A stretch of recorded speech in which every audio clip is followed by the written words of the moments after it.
and I'm going to impart a piece of wisdom which we picked up today, which has ensured a delivery, and this is going great.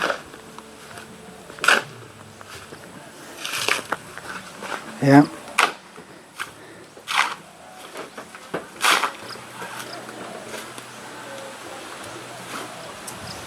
Okay, so they're putting in the footings now for that circular retaining wall there, and that will be a nice little area with the tree and probably a little circular bench around the tree.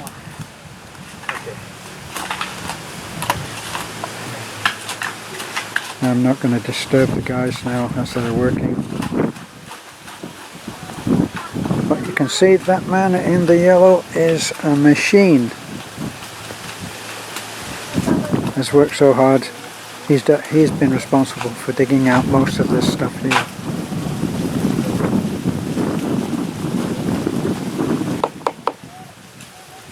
And it really is looking great.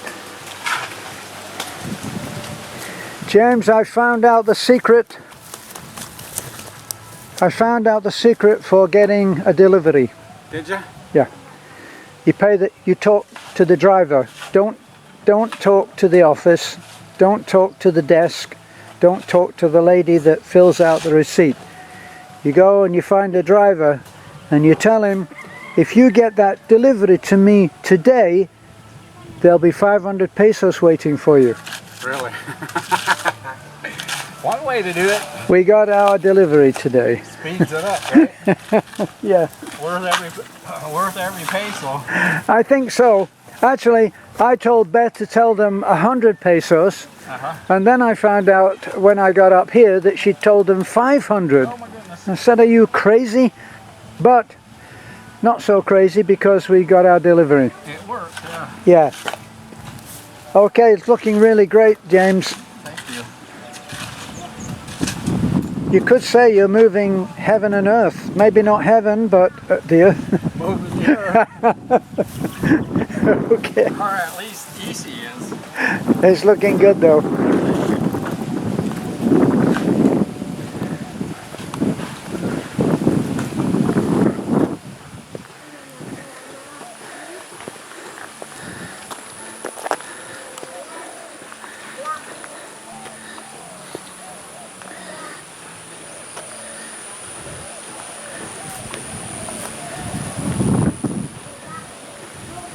So we still got picking up to do from those people that came along and did the mango tree. I'm under the mango tree now. Look at this enormous mango tree.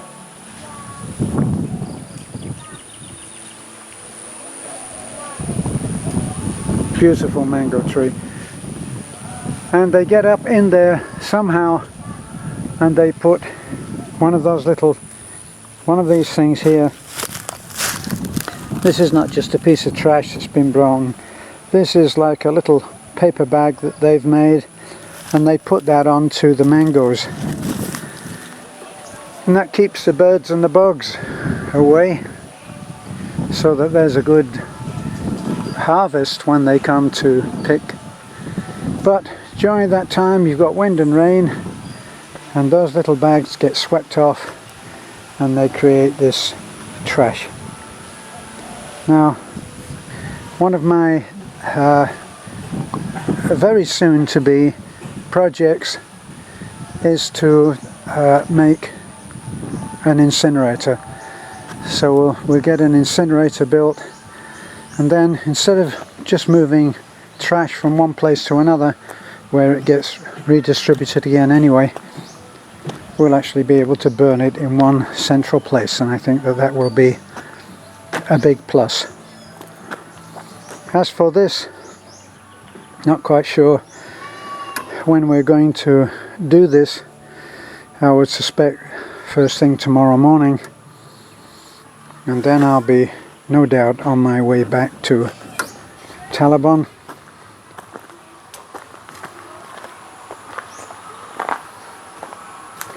Incidentally, for those of you who were with us in the early days of having the Blue, the big Blue, and the problems we had with what we thought was four-wheel drive. It turned out to be the front CV joints. We had both of those replaced.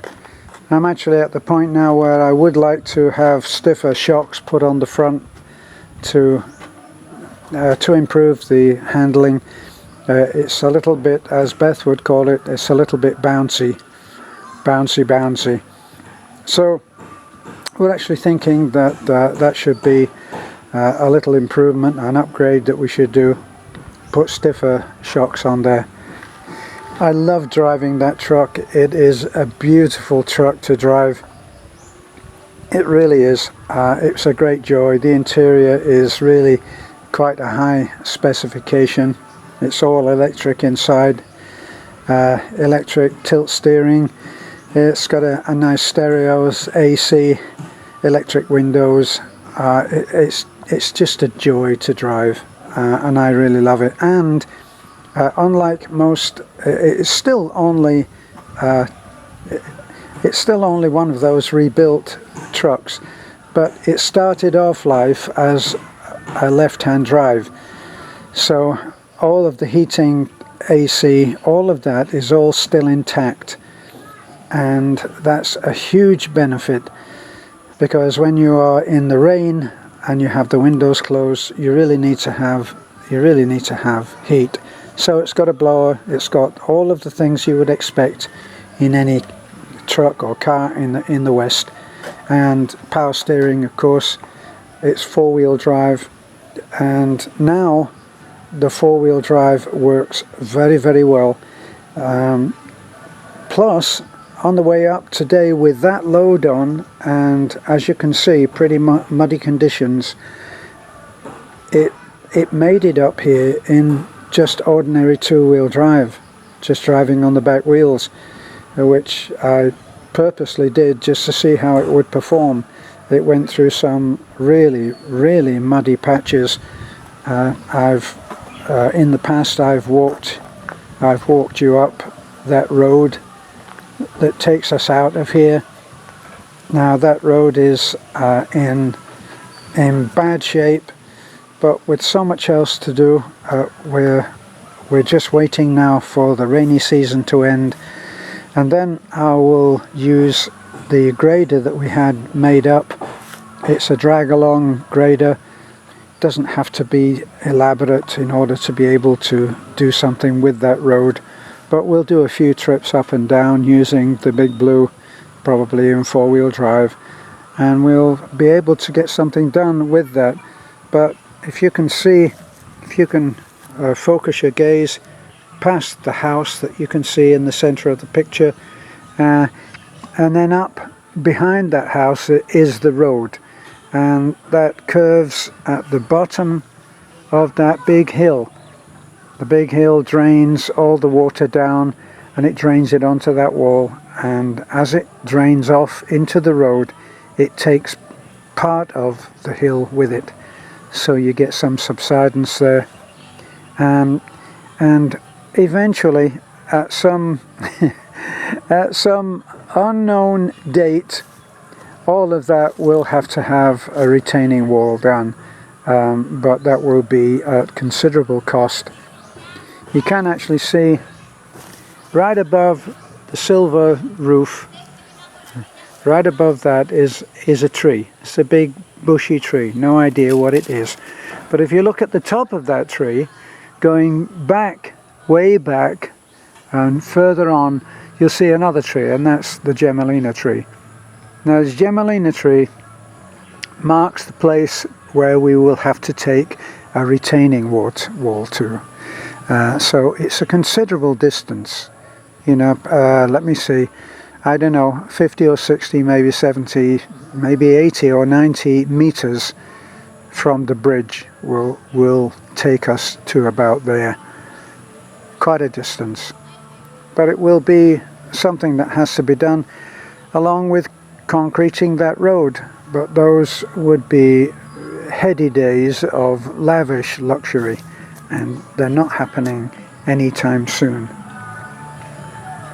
Actually, if James continues with his thought of putting on another floor onto the house there, doing whatever has to be done in terms of support in the center, that's a huge square, he will do whatever has to be done.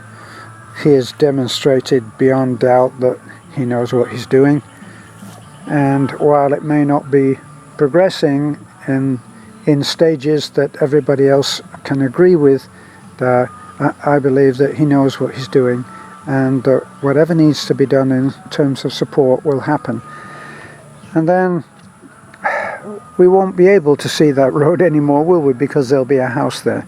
But that's okay. If you look at the view around and about, well, that's not so bad, is it? Still $1 million view. Okay, well, back home. Just felt like having a little walk around. It's coming towards sunset. We're still in real chaos because we have building materials around everywhere. Workers' motorcycles. We've got our little thing that we bought for Nanai. Those are Nanai's lovebirds. I don't know whether they are breeding or not yet, but we got tons of cement. We've got lots of tiles which will probably be used for our new storage unit when we actually make it into an office at some point in the future. So that's our humble little house there, and as soon as I get a workshop, then I'll be working on that myself, because I'd rather do all of that myself. So the other little place that we have, which still needs to be completed, is our pool. And as you can see, it fills up to 6 or 9 inches of water when we get the heavy rain, and then we can drain it off. That big square there that has a little railing around it, that's the actual place where all of the pool equipment will be held underneath.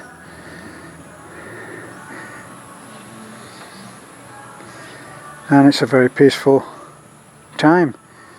Normally it's only the puppies that can get in here, but I think the other gate must be open. Yes, the other gate is open, so we've got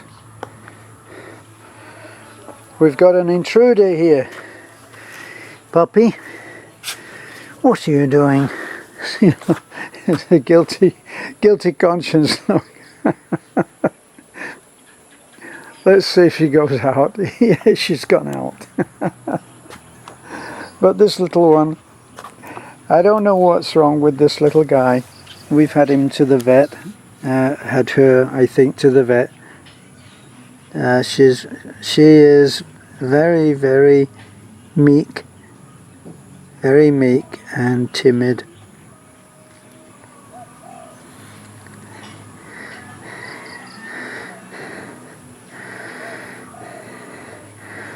And hopefully she'll grow out of whatever it is that ails her. After the new year, I took all 3 of the puppies down. That's Tiger, Yoda, and this little guy whose name I don't know. And I took them all down to the vet, went down to Taliban. I took them all down to the vet, all 3 of them. And the vet was closed. Just one of those things. But they behave very well. Come on, puppy. Are you good? Yeah. Now, the little ones can crawl under. They can crawl under the gate there on the side, and that's how they actually use this place as sanctuary from the big dogs. I've got to tell you that life for the puppies is not an easy one.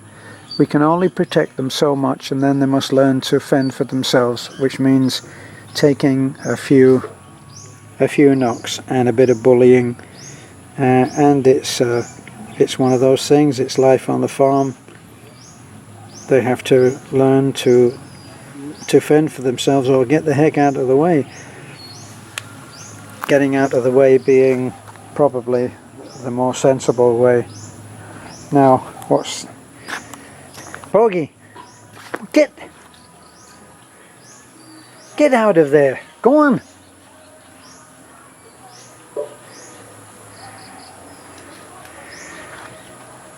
Poggy is not the top dog yet.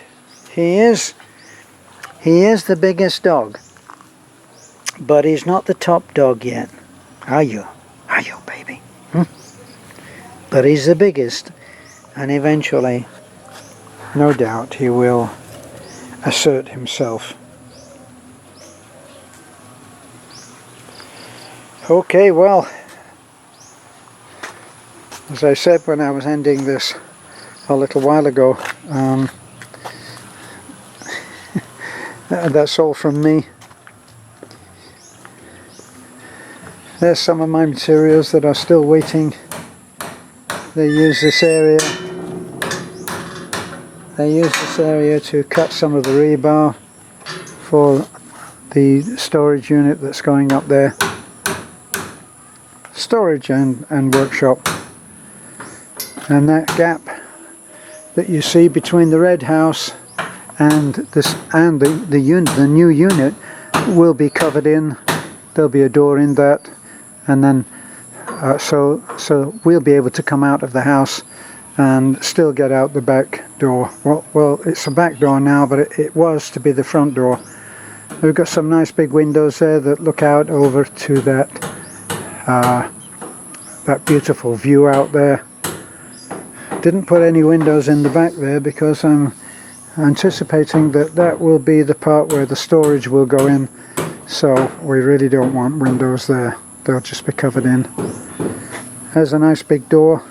That big door, two uses for the big door. It will have easy access for materials taken in and out, and in the event that will eventually be used probably as an office, then that will have wheelchair access, which presupposes that there's an awful lot of work got to be done here in terms of landscaping, the kind of work that James is doing on his house right now.